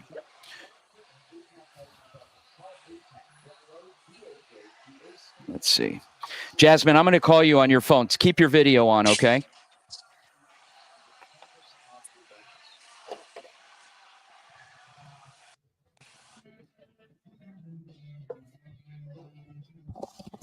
What's your beverage of choice there? Hey, Jasmine, This you is there? the gingerbread chai. Yeah, I can hear you. Can you Okay, hear me? perfect. If you can keep your video on, just mute the microphone on the Zoom and keep your phone audio. What will your degree be in? It's multidisciplinary studies because I transferred 3 times. I transferred a few times. I started out going to North Carolina Central, and then I transferred back home to be with my mom. So I went to the JUCO out here, South Mountain Community College. Then I transferred out and went to Cal. Okay, so so we have a black screen. With all those, credit-wise, I had to change my major to be eligible. So Definitely want to get into sports media. Yep, that's why I'm doing this. So to get Are you able to turn your video on? some businesses and corporations might not want to hire me because they don't have to make sports journalism or journalism in general. You're a natural, though. You do a really good job. Not to say that I'm sure you haven't worked hard at your craft, too, but you're very... Thank you. I've always been interested in this coming out of, like, softball, you know? But no, your personality kind of radiates. You know what I mean? Like, Yeah. It kind of radiates. We can tell you're very comfortable. And like the one girl that got on, I'm like she wouldn't say a word. I'm looking at you. She just give it one word answer. So Yeah. We've had coaches like that, though, too. Yeah. That have been on for the first time. Oh, yeah, of course. Yeah, there's some that are just not as talkative. There's some like Lucas that won't shut up. And welcome back to the Varsity Sports Show. I'm Anissa Reynolds with my co-host, Queen Creek Athletic Director Matt Harris, and we're joined by another fellow intern and a student athlete, Jasmine Dickmans. Jasmine, how are you? Good. How are you? Doing good. I hear you're out at a water polo tournament right now. So how is that going? Yeah, so we're in Irvine right now, and we're playing our first game at 11:45 against Cal. It's supposed to be a very exciting game. I think our teams are both very compatible against each other. So I'm very excited to see what's going to happen. Of course. And what's the preparation been like to get ready for the start of this season? Well, this is also still a preparation tournament. Our season starts in the spring. So for this tournament, our main focus is going to be on ourselves and working on getting everything right before season. Seeing how we work and play with each other against teams that we haven't played yet, and see how our team chemistry is, and where we can still improve until our season starts in January. Well, Jasmine, can you give us sort of your background, how long you've been playing with ASU, and how you got into water polo in general? Yeah, so I came to ASU in 2023. I'm a junior right now, so I've been playing for 2 seasons already, and this is going to be my 3rd. And I got into water polo. I started when I was 6. Very, very simple. Like my parents wanted me to play sport, and I chose water polo, and I stuck with it. Okay, nice. How have you enjoyed ASU thus far? Very great. It's a very good experience. Like I'm obviously an international, and I'm from the Netherlands, and it's great because we have, I believe, 14 internationals on a team right now, which is so great because you get to learn all the different cultures and all the different habits that people have. I feel like it makes us very connected because you all miss something from home, but you're here with the same goal. So it makes us very close.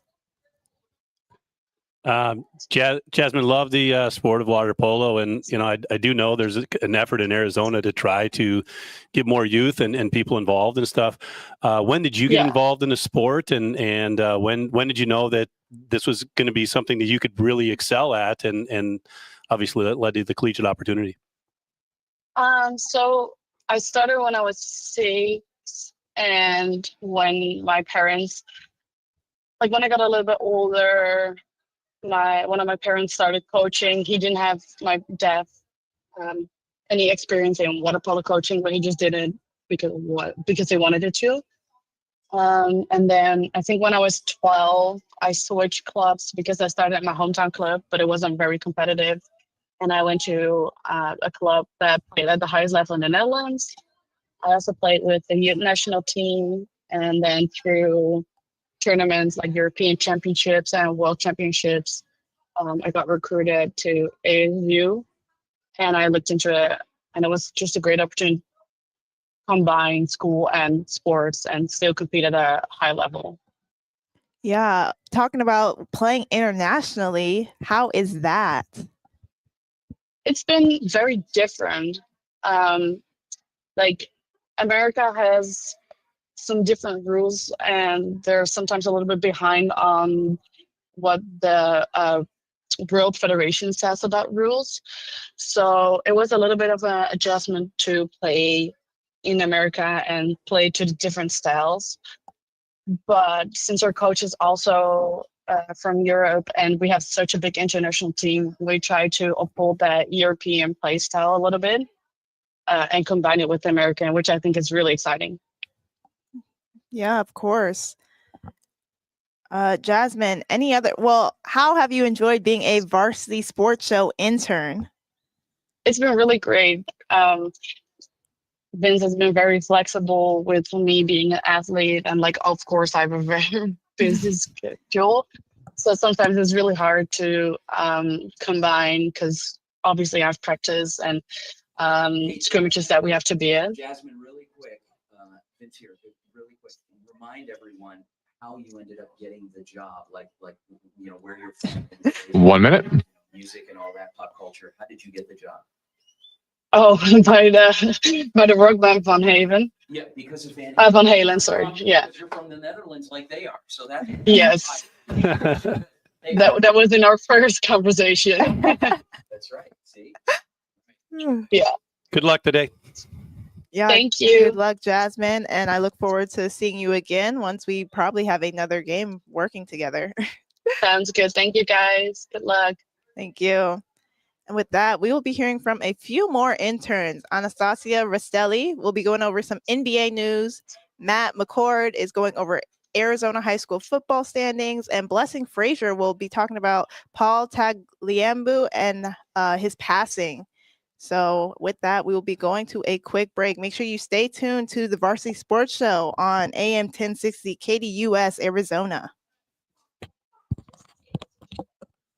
At Arizona State University, the women's hockey team works hard every day to sharpen its edge. For forward Bree and Powell, every practice is proof of how far she's come.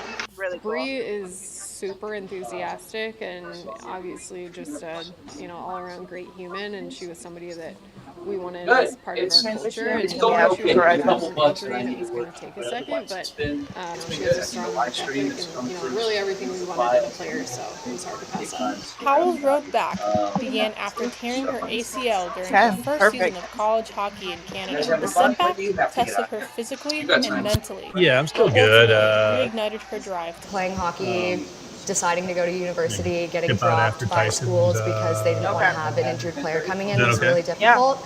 But I had amazing coaches and a really good support team. When other schools moved on, ASU gave Powell another shot.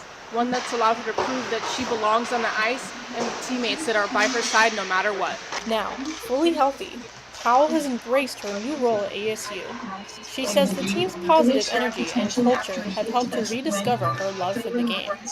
Powell credits her coaches for helping her rebuild confidence and push through hesitation. Their trust keeps her focused on improvement. Sometimes I still get scared going into corners because that's how I tore my ACL. So she's kind of just made Hey, Corey, how much time are we going to have? mentally strong in the sense that she's making me aware of what I am capable of. Her teammates and coach say Powell's leadership and energy make the locker room stronger. She's a big battler, so she definitely dove into just. I want to try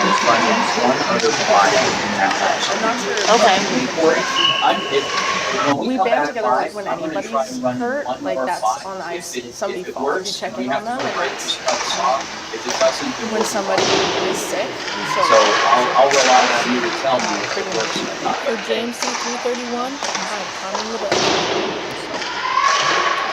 I guess it would help if I was unmuted. Hey, Corey, I'm going to try running one more file after this ends during our live time. If it works and you can hear, just tell me. If it doesn't, then we'll go to break. Okay, and if it runs long, just go to break. Awesome. But the biggest story is the top 4 seeds. The only undefeated 6A team, Hamilton, is coming off of a huge comeback win over Chandler, and as big favorites look to win their first state title in over a decade. 2-seeded Batsha is looking to get back to the state title game and win it for a first Okay, so and Chandler is looking to return to the old days when they won almost every year. Regardless, we are in for a great postseason. oh, I know what it is. Okay. Lesson Fraser reporting for Varsity Sports. It's sad news to announce Paul Tatnagel had passed away at the age of 84. For nearly 2 So are you going to bring us back for this little clip, or what are we? Yeah.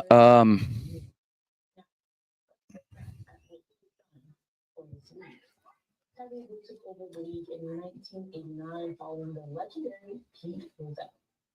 Over his 17-year tenure, he guided the NFL through a period of unprecedented expansion, innovation, and stability. Under his leadership, the NFL expanded from 28 to 32 teams, which is the 32 that they have today, welcoming franchises such as the Carolina Panthers and the Jacksonville Jaguars.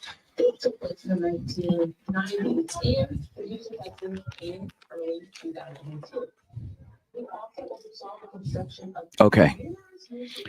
I'm going to bring Lucas on for 1 second because I want to try and reconfigure his audio. Okay. Just to see if it works, and we'll just have him promote. Do you have Midnight Madness again?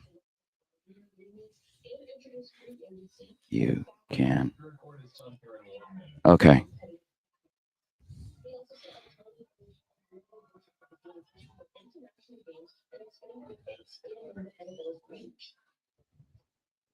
September 11th, the attacks in 2001, he made a decision to postpone the entire season. Okay. In 2005, when the New Orleans Saints were displaced by Hurricane Katrina, he played a key role in ensuring that Kansas City in New Orleans and the community franchise remains intact. As it reflects on his life and career, it will have impact on his team, the growth of franchises, infrastructure, and media, stability and labor relations, and building expansion of sports.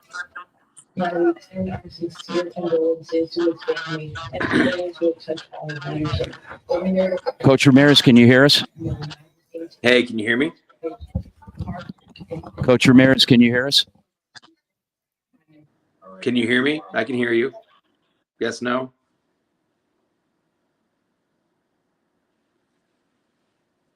One sec.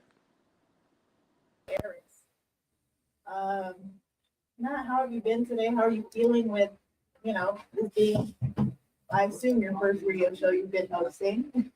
No, it's been a pleasure. Coach Ramirez, can you hear us? You make it easy, Anissa, and obviously we just had some tremendous guests today that whether they're leading some high school football teams to the pinnacle of their schools and team success, or whether it's our leaders here in our JROTC program, 18 schools out here. Coach Ramirez, you there? A lot of fun to just around these great students and coaches. Oh, yeah, definitely. I've enjoyed talking to some of the JROTC members today, learning about the program. I wasn't quite familiar with the full extent of JROTC. At Arizona State University, the women's hockey team works hard every day to sharpen its edge. Rising Huskies For head coach, Brian Coach Howell, Tyson every Ditmore. practice is So proof make sure how you stay far tuned to the Varsity Sports Show Bree here on is super 1060 enthusiastic US and Arizona. obviously just a all around great human, and she was somebody that we wanted. Hey, as part of Corey, our how was culture, the and we audio knew she there? was coming back from an injury, and it was going to take a second, but she has a strong work ethic, and really Okay, everything. we and wanted as a how player, much so of it that was hard did to you pass get? up. Howell's road back began after tearing her ACL during her first season of college hockey in Canada. The setback tested her physically and Okay, mentally. and but did you hear her ultimately the entire reignited her time, or drive. did she Playing come on hockey, late? deciding to go to university, getting dropped by schools Okay, because all they right, didn't want to thanks. have an injured player coming in was Okay. really difficult. But I had amazing coaches and a Okay. really good support team. When other schools moved on, ASU gave Powell another shot, one that's allowed her to prove that she belongs on the ice and with teammates that are by her side no matter what. Now, fully healthy. Hey, Lucas, can you hear us? Yeah, Can you hear us? me? Are you there? Can you hear me? Yes. Can you hear us? Are you there? I can hear you. Let's see.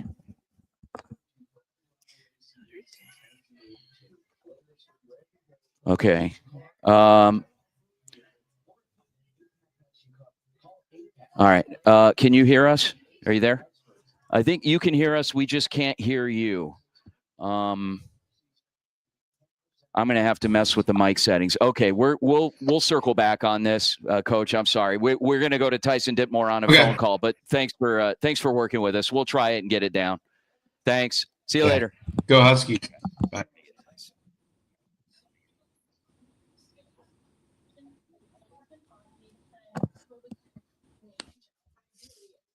All right, Ditmore.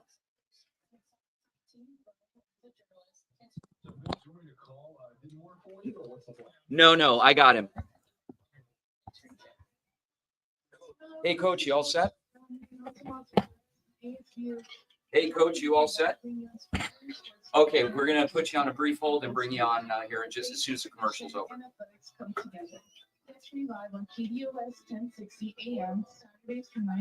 Okay, Ditmore is all set. All right, it's all you guys. Perfect.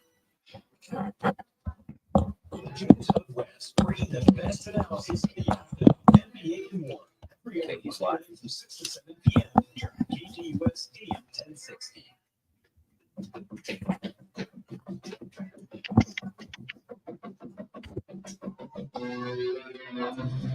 And you're live.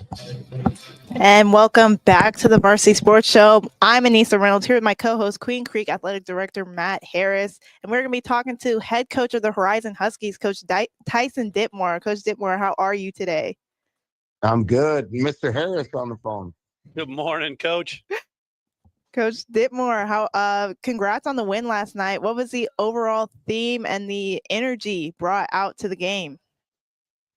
I mean, number one, it's big rival for us. So, you know, we kind of wanted our get back game, and just proud of how our boys came out and responded and kept the foot on the gas pedal. And what made your team so successful in last night's game? I think it was a combination of things. We were able to run the ball, stop their run, and we were healthy. You know, we used the bye week, I think, to our advantage, and we know that this is a long little run we got to get through. And like you mentioned, the bye week, what was the focus on during that week? I know you said getting players healthy, but at practice, what was the game plan? We, you know, we kind of had a inkling that we were going to face Notre Dame Prep just because they're a quality team, and we just kind of prepped for them, knowing that anything could come out, and just worked our way. Yeah, Coach, that previous game went 3 OTs and did not go your way. So what were kind of a couple of the focal points? It's tough to play a team a second time, but also you know what you're seeing. And so what were kind of your focal points going into that game to come out on top last night? Well, ChatGPT said they had a 36% chance of winning the game again. So we went off of that. No, that Saturday was rough. You know, all the kids felt it. We felt it. Our community felt it. Just really tough going 5 games in a row, winning and then losing that one. We reminded the kids of how it felt, and, you know, 2 weeks to prepare and 2 weeks to get the anger built up. I think it did it. And Coach, your team has been so successful this year, you know, like you said, that 5-game win streak and going 9-2 overall. How has your coaching staff helped you sort of develop your players into how they are today? Well, I feel I'm blessed. I've got 20 guys on the staff, and they all have their jobs. They take their duties professionally, and, you know, really make my job pretty easy. They do all the X's and O's. Just awesome guys. And what is the locker room atmosphere like going into postseason? Any key players that have been sort of stepping up and leading the team? Yeah, I mean, I'd say all 95 kids that are with us, from the practice squad to our travel list, they get it, they accept it, and they know that we've got, you know, 3 more games to try to run through to make this thing special. And I know we were talking about your schedule early on. What were some of the key factors and key turning points throughout the season that sort of shifted your focus or maybe shifted the game plan this season? Yeah, honestly, our 2 losses. A loss to Notre Dame Prep, we learned a 10, and then we lose to Highland on homecoming night. We learned so much from those losses, and I think those were the 2 key turning points for our season. Coach, just a tremendous job that you've done since returning to Horizon High School, and obviously, you know, this is a special season. You're going to go down and play a 1-loss team at Marana on the road, and you know, for me, it's special seeing some guys who were all at that showcase. Andy Litton, Mesa Mountain View, finishing his season well. Coach Stewart, yourself. You know, in the bracket with Conrad Hamilton, who was on the show earlier today too. But just speak to what it's been like to be the head coach there, and just how proud you are of not only your team, but just leading this community and heading down on the road to Marana. Yeah, I mean, I think this, you know, last night could have been our last home game for a long time, and we kind of accepted it, and we just, you know, the community supports us, and just being around great coaches in the community, like you said, you know, Coach Litton, Coach Hamilton, Coach Stewart, all those guys are at this showcase. It's just quality event, and we got a battle ahead of us for sure. Of course, Coach. Well, thank you for joining us. Congrats on the win last night, and I wish you luck going to Marana this next week. Best of luck, Coach. Yeah, great to see you. And with that, we will be talking to a few more interns. Jordan Paulette's going to be talking about the Phoenix Suns. Jasmine Dickmans, who was on the show earlier, is going to be talking more about ASU water polo. And now Rosenberg will be talking about ASU football. So stay tuned to the Varsity Sports Show.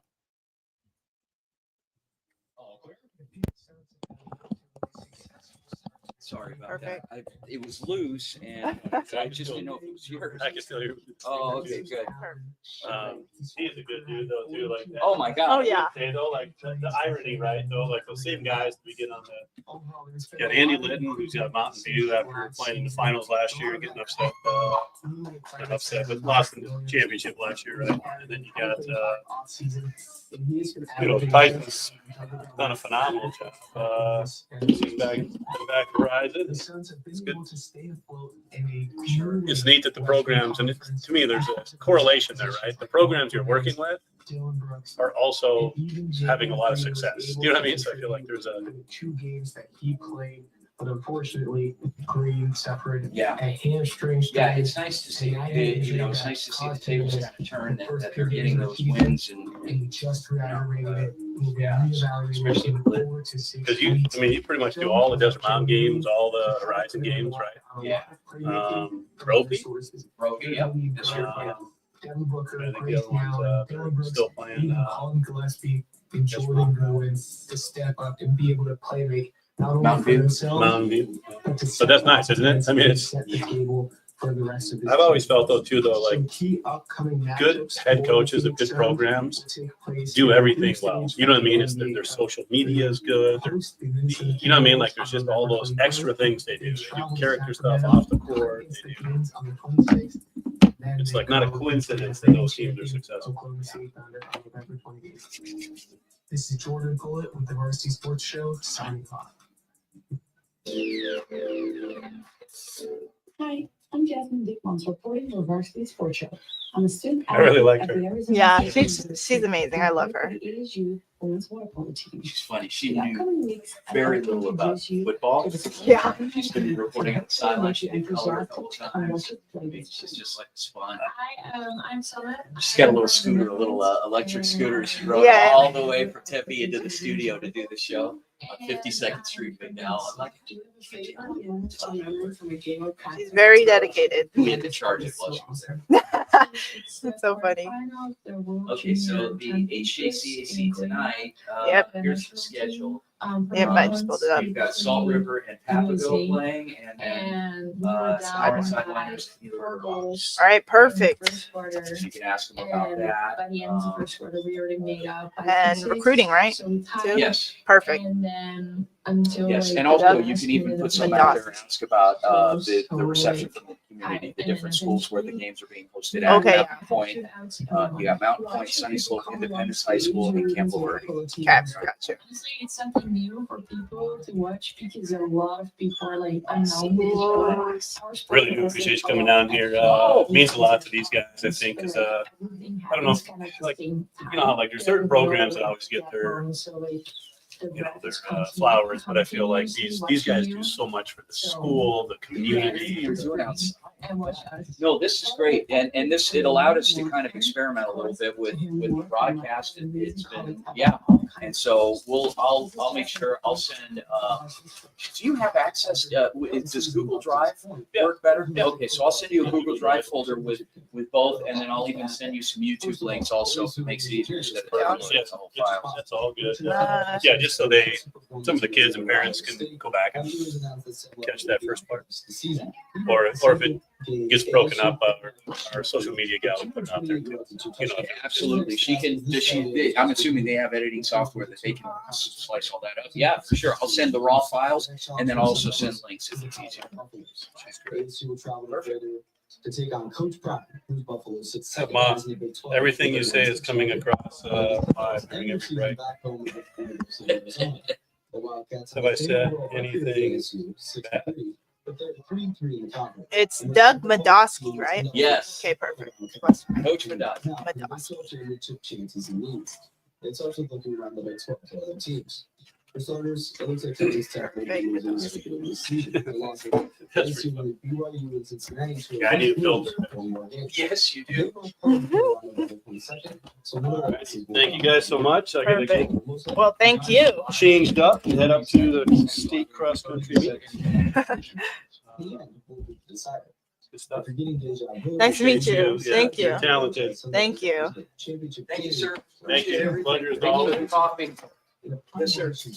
Oh, you're like, hey, Nice to see you. oh my gosh, man. All right. See you, Vince. Thanks. See you, Lisa. Bye.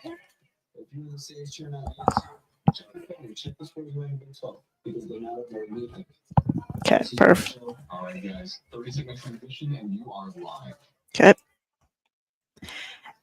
And welcome back to the Varsity Sports Show. I'm your host, Anissa Reynolds. My co-host, Queen Creek Athletic Director Matt Harris, just had to leave. He's going up to the Queen Creek cross country match up in Cave Creek, so we wish them luck.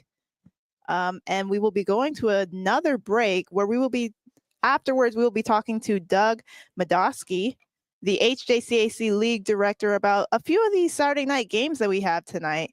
So make sure you stay tuned to the Varsity Sports Show here on AM 1060 KDUS Arizona. Awesome. All right.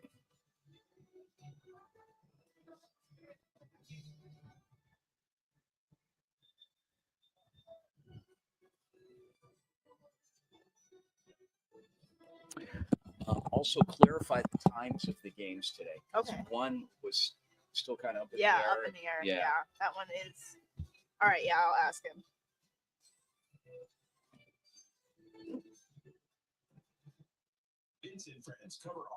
Hey, Coach. All right, so we're going to put you on a hold here, and we'll bring you on in the next 2 minutes. Stand by. All right. Perfect. From the Varsity Sports Show. We are proud to continue our 5-year relationship. Okay, Coach Madosky is all set to go. Perfect. Tune in throughout the year for live interviews and game broadcasts featuring faculty, coaches, and athletes. Let me know which one is yours.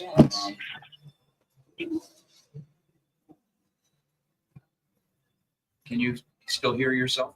You talk? Hello, test. I cannot. Okay. It's that one. All right, there you go. How's that? Perfect. Yep. Try one of our amazing custom seafood sandwiches, appetizers, and salads. Angry Crab Shack Tempe is located east of I-10. 674-3847. The Angry Crab Shack in Tempe. Come ready to eat. I'm engineering, a junior at the Walter Cronkite School of Journalism and Mass Communication. I'm excited to show the Varsity Sports Show everything that I can offer on any side of production. I express my love for this business throughout the fall of 2025.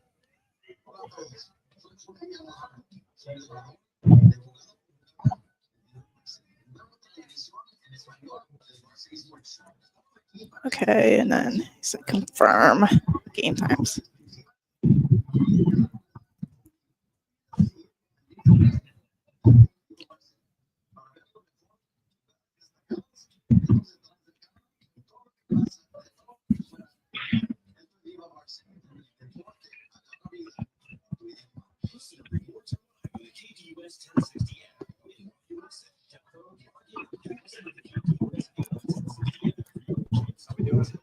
Sorry, I was running around. No, absolutely. And we've got one guest. We have time, so if you need about 5 minutes, we got something else going on, and then we got about 10:53.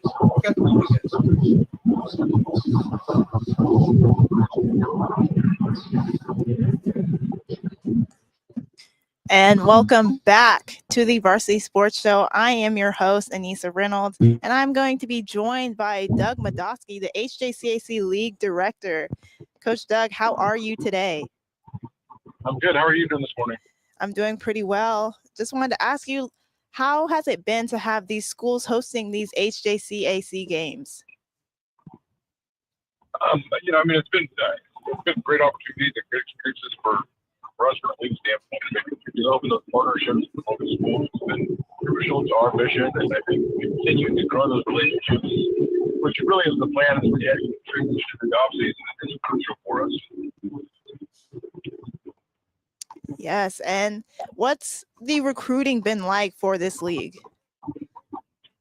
Without coaching, are you talking about the players coming into the teams or players going out? We could talk about both, but let's start with players coming in. How has it been recruiting around Arizona? Well, with me not coaching, I haven't been out on the street and actually reaching out to players. From what I understand from coaches through the weeks, that is going well. Obviously, as high schools are finishing up their seasons with the playoffs going on right now, it starts to open those doors up for those conversations. But it appears that that's been going well. And as I said before, when I've done this, the recruiting for the outbound players is at an all-time high for us, and certainly heading in the right direction as well. Of course, and we have a few games tonight that we know of. Salt River Scorpions against the Papago Pumas, and the Sidewinders versus the Gila River Hawks. This Salt River Scorpions game, has it been confirmed the game time yet at Mountain Point?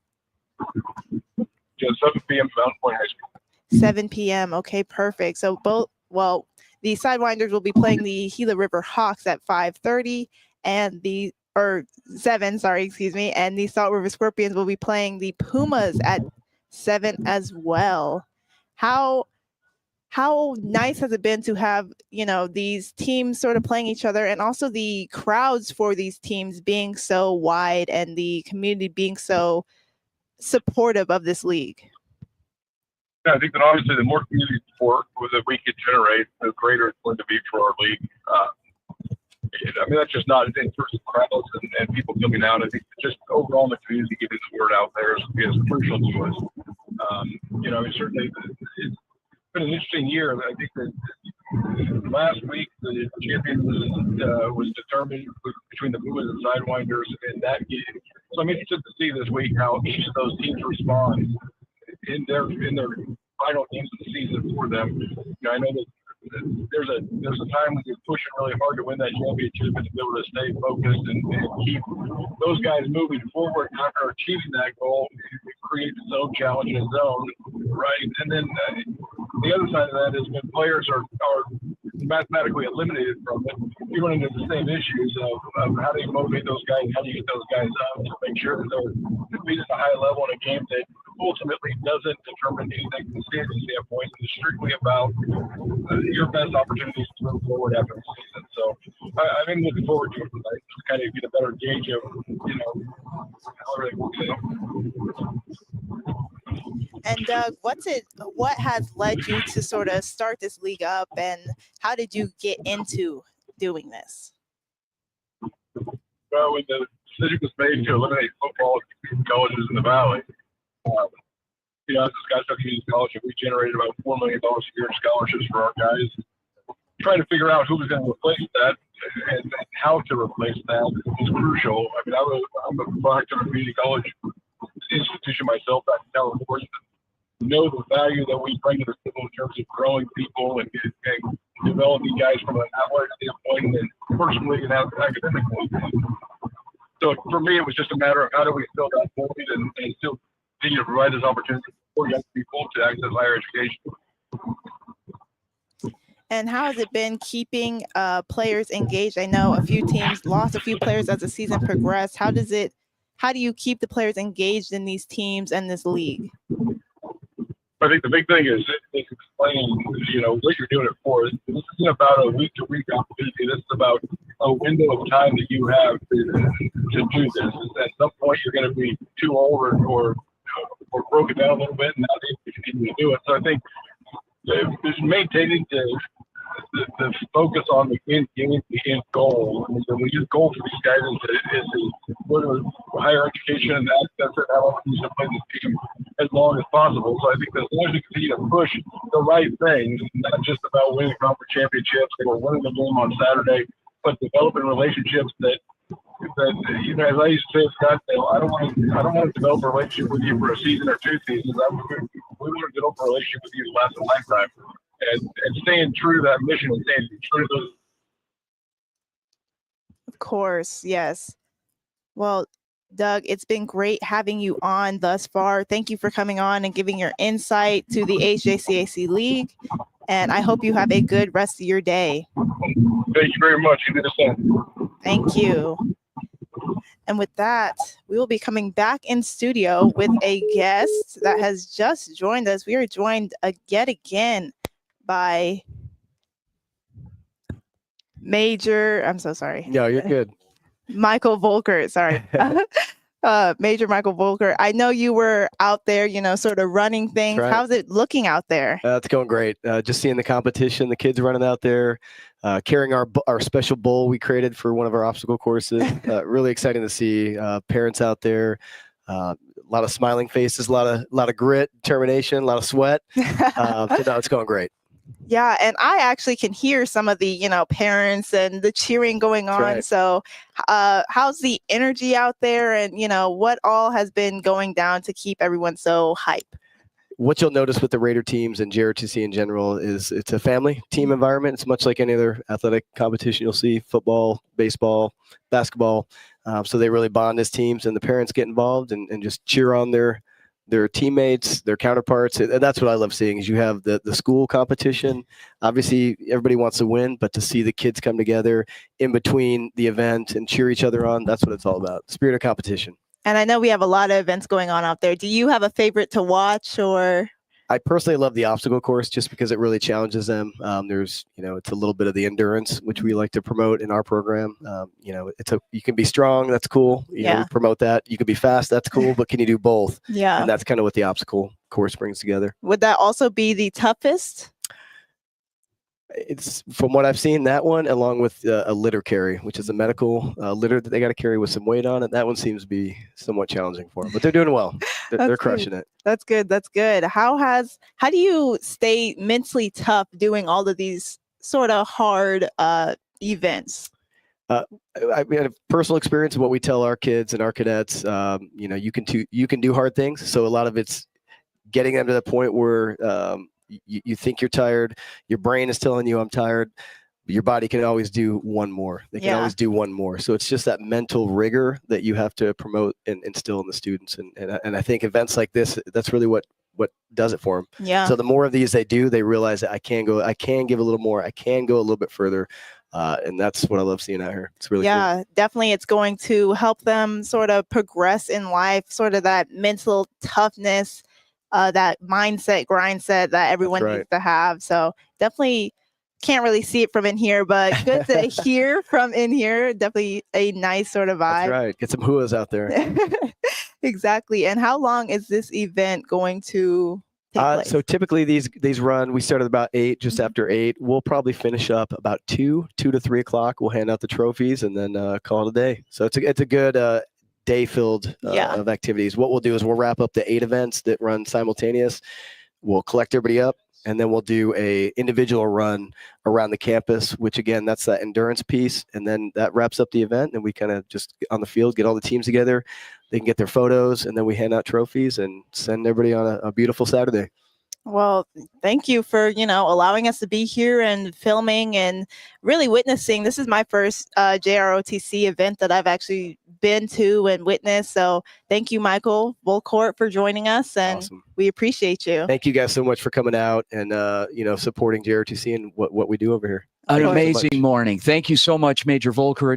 Thank you so much for accommodating us. We spread all of that stuff out here. We set things up. We did the simulcast on our video live stream across all our social media platforms, as well as the terrestrial station at AM 1060 statewide, and everyone listening on the live stream link across the country, wherever you are. What an incredible day. Incredible to have all of our guests come on, both in video and audio. Corey Walsh in studio, our producer, doing a masterful job keeping everything together. Anissa, you did a great job as always. Athletic Director Matt Harris, who had to leave a little early, but did a great job co-hosting the show today. Thank you so much, Mr. Harris, for accommodating us. Anissa, I'm going to let you take us on out. Guys, thanks again for tuning in. We'll see you next week. Anissa, take us out. Make sure you stay in touch with the Varsity Sports Show. We are on AM 1060 KDUS Arizona, and follow us on all social medias with the Varsity Sports Show. Tuning out. Have a great day.